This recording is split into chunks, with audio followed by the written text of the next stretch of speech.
You wanna guess the color of my underwear? You wanna know what I got going on down there? Welcome back to Front Row, Confidential Edition. I'm Audrey Charlyes, and this is it, the season 2 finale. I want to say thank you first, genuinely. If you've been here from the beginning, or even if you found us halfway through, thank you for listening, for sharing, for the messages. Building this show has been one of the most exciting things I've done, and knowing you are on the other end, it means everything. Oh God, I don't know what to say. Now, we have a lot to get through today because the finale is a 3-course meal. First, your Summer 26 trend guide.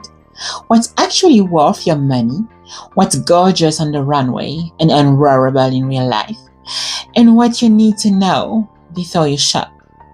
Then, we are having a real conversation about fashion shows, I know. The spectacle, the millions, the 12 minutes. Are they worth it? And finally, the big one. Fashion critics versus influencers. Who actually matters anymore? Who shapes the conversation? And did the NIL break fashion journalism or save it? Fashion Unfiltered. Let's go. Okay. Let's start with summer because honestly, the runways delivered this season and there is actually a lot to work with. The overarching vibe for spring-summer 2026 is literally joy. After a couple years of quiet luxury beige, the kind of fashion that whispered, I have money, but I'm very understated about it, designers collectively decided they were done whispering. Color is back.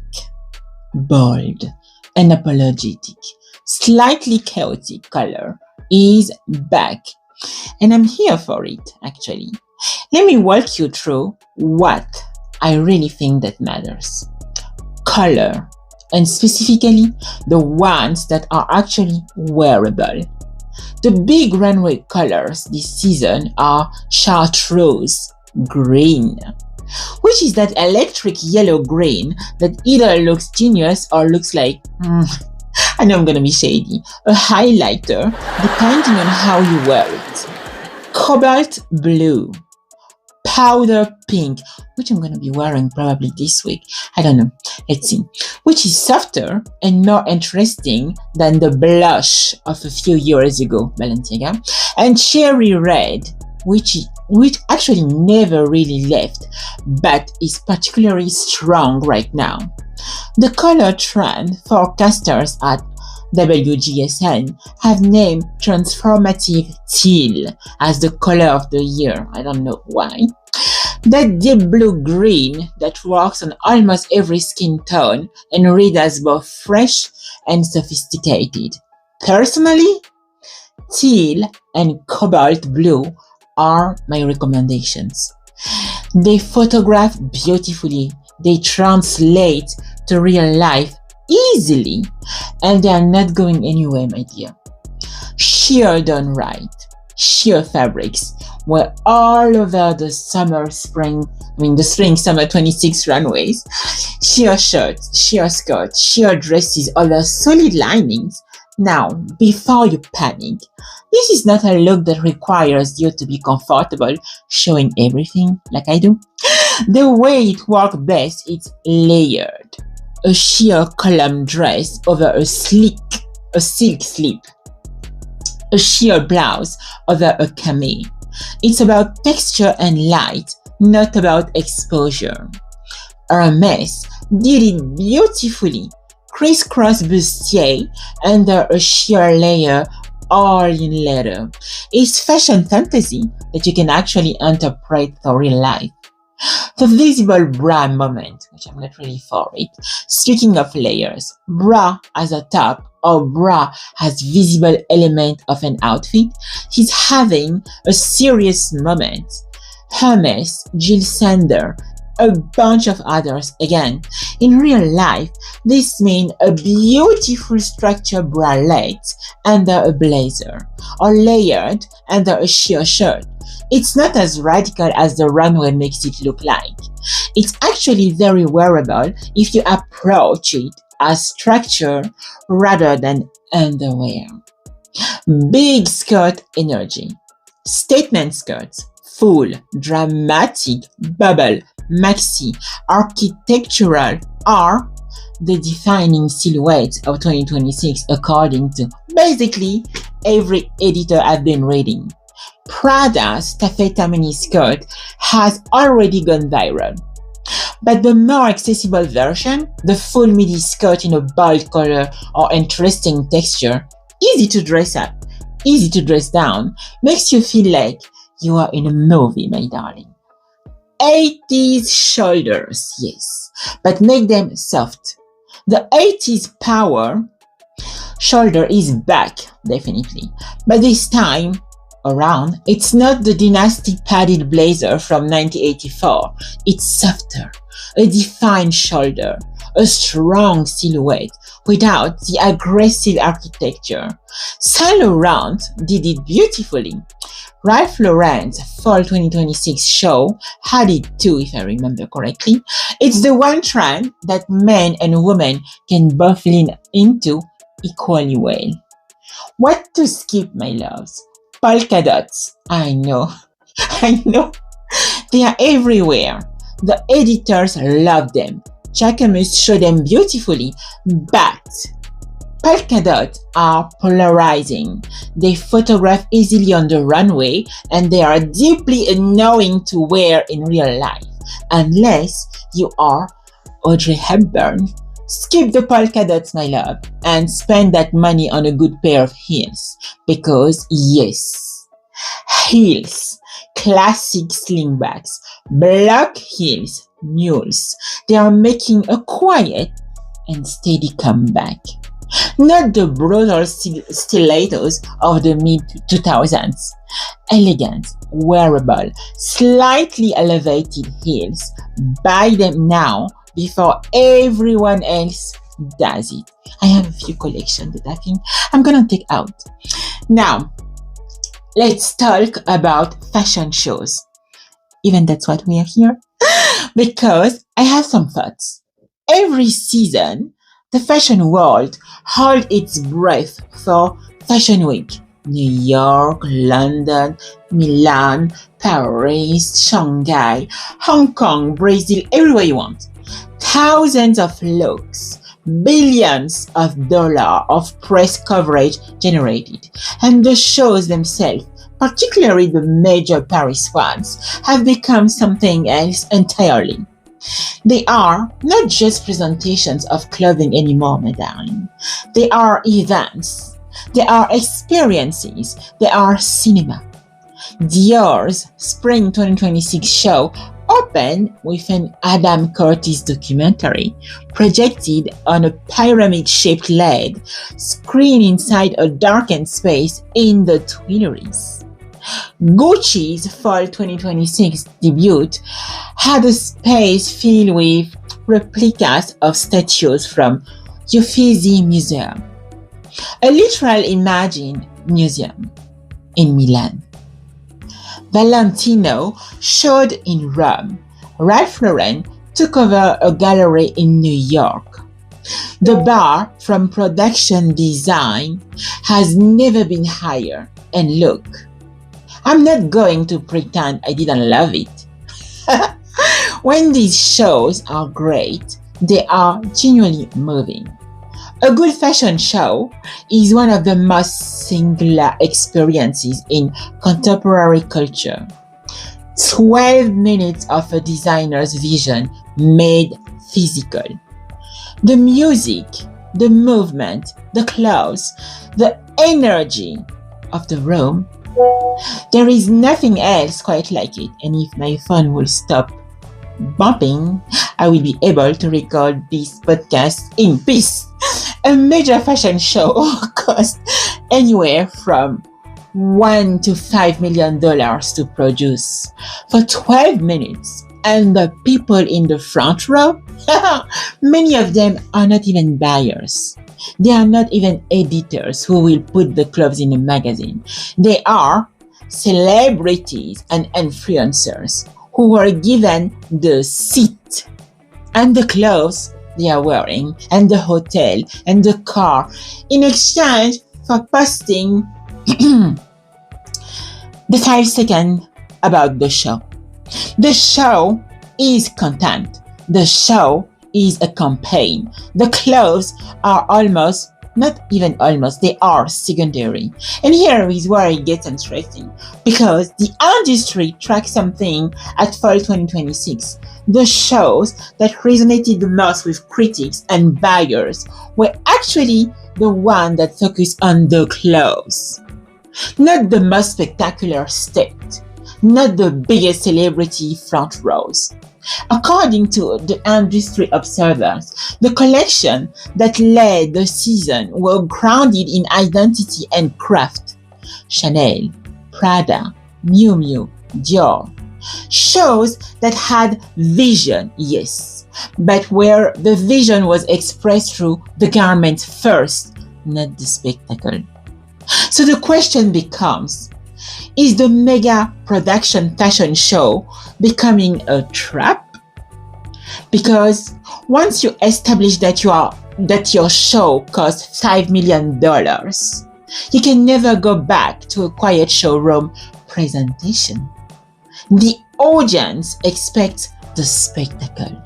The press expects the spectacle.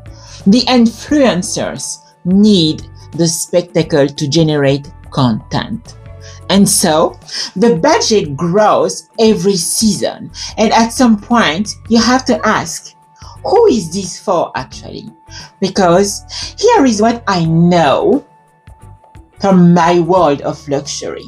The client who actually buys the clothes, the woman spending 3,000 euros on a coat, she does not care about the lead pyramid in the Tuileries. She cares about the coat.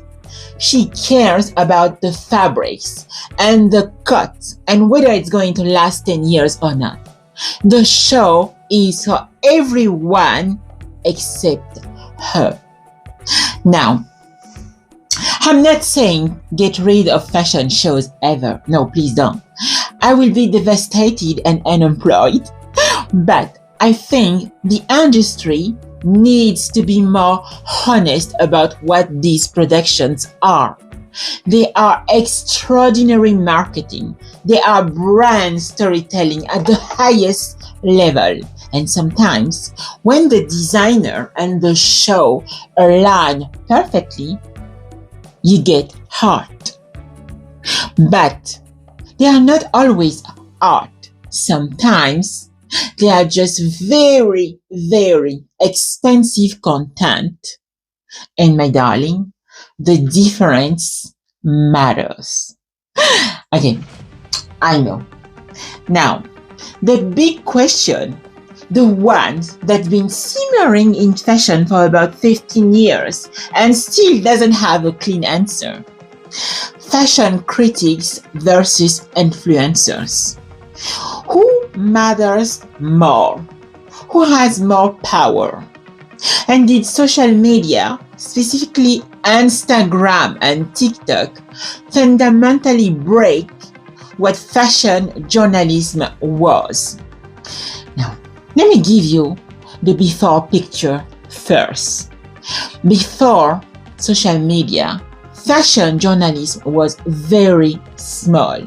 Very specific world, a handful of newspapers, a dozen magazines, a few dozen critics and editors who had dedicated their careers to understanding fashion at a deep level.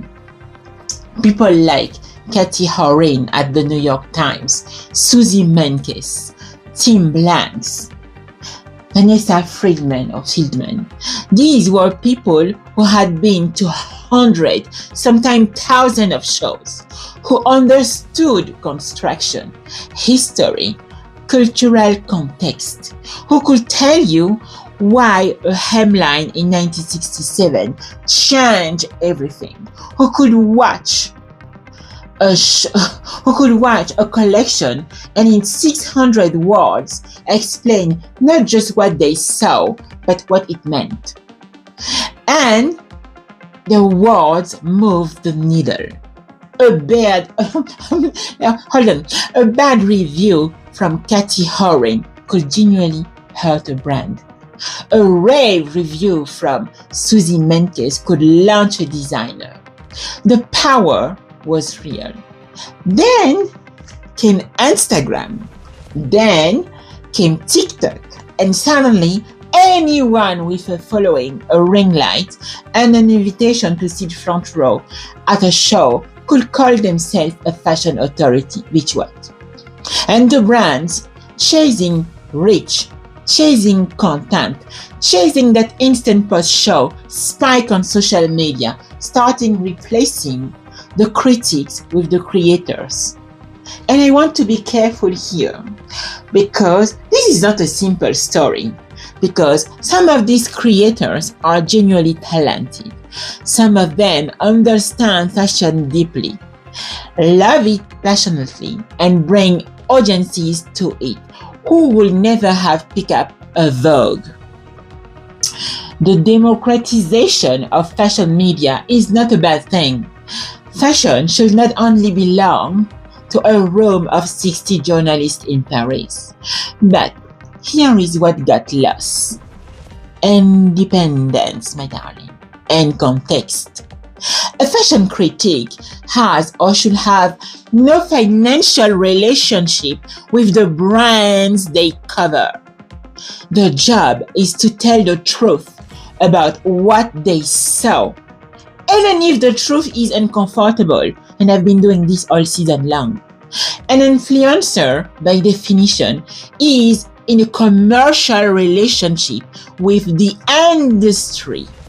The attendance at a show, the outfit, the gift bag, these, my darlings, are not free. They are an exchange. And that exchange changes what you say. You cannot bite the hand that flies you to Paris. And brands understood this. So they started filling the front rows with people who would guarantee positive content, who would post the set design and the gift bag and the celebrity outfit and never say actually this collection was disappointing, because saying that will mean no more invitation for you, bitch. The result, fashion coverage that is overwhelmingly positive, overwhelmingly visual, overwhelmingly shallow. Fashion has aesthetic. Fashion has content. Fashion has, I'll say the word, advertising without the disclosure.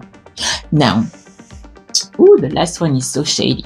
I want to be fair. There are still critics doing extraordinary work. There are still newsletters, Substacks, follow me over there, independent platforms where serious fashion writing is happening. And there are influencers who have built real credibility by being honest, by taking genuine risk with their taste, by showing that they understand more than just what photographs well. The best answer I've heard on this is from Camille Charrière, who was speaking at the Business of Fashion Voices event last year and talk about creators need to push back against the system, against the 30-page briefs and the layered gatekeepers to protect the audience trust that made them valuable in the first place. Because Without that trust, an influencer is just a billboard. And without trust, fashion media, whether it's critic or creator, is just noise. So, my answer, fashion critics are not dead. I'm seated right here talking to you guys. They are just rarer and more valuable because of it. And influencers are not destroyers of journalism. The ones who do it right are its evolution. But the fashion industry, the brands, the houses, the PR machines have to decide what they actually want, because right now they are optimizing for reach and content, and that is not and that is delivering them beautifully viral empty coverage, and the clothes deserve better than that. Oh, that was loaded. Oh God, that's fashion Unfiltered, and that was season 2. Guys, I started this podcast because I believe there was a conversation about fashion that wasn't being had. Not the glossy, everything is beautiful version. Guys, you know me. This is our second season. This is the real one. The one about money and power and creativity and what happened when those three things collide. The one that treats you, the listeners, as someone intelligent enough to handle the truth. I truly hope that's what we build together and that we still continue to build. We talk about women who are redefining luxuries on their own terms. We went inside the creative process. We looked at the houses that shape the world we dress in. We talked about private equity and the designers it's pushing out. And today, my darlings, we talk about industry honestly. The good, I'm getting emotional, the good, the extraordinary, and the things that need to change. Fashion is worth fighting for, not the Instagram version, not the influencer version, not the $5 million 12-minute show version, or at least, not only that, the version that makes you feel something when you put on a coat, that honors the hands that made it, that says something true about the world we live in. That's the fashion I'm here for, and I will be back for season 3. Thank you very much, my love. This was Audrey Charlyes. You're gonna miss me for a little while, and we will be back sometimes in September, I think. So enjoy the rest of your spring and your summer, and see you guys back in September for season 3. You wanna know what I got going on down there? Is it pretty in pink or see?